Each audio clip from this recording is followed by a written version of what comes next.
Welcome to Penrose Learning, where we make understanding easy. In this video, I will explain how to study effectively the day before an exam. First, concentrate on reviewing main ideas and summaries rather than trying to learn new material. Identify your weakest areas and dedicate a significant portion of your time to them. Develop a clear, manageable study plan for the day, allocating specific time slots for each subject or topic. This structured approach will maximize your efficiency and reduce stress.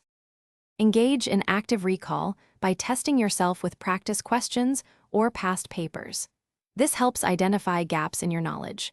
Try explaining complex concepts out loud as if teaching someone else.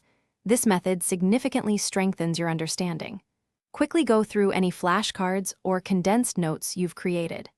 Active engagement is far more effective than passively rereading your textbooks. Prioritize getting at least 7 to 8 hours of quality sleep the night before.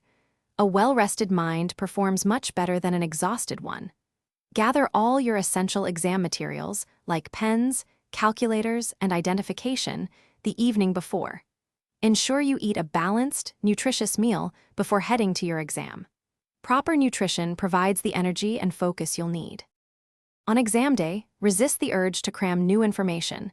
It often leads to confusion and anxiety. Trust in the preparation you've already done and maintain a calm, positive mindset. Remember to check the description for a link to the Echo Dot smart speaker and other great deals to enhance your study environment. Take deep breaths, read questions carefully, and do your best. You've got this. Thanks for watching. If this was helpful, leave a like and consider subscribing. See you next time.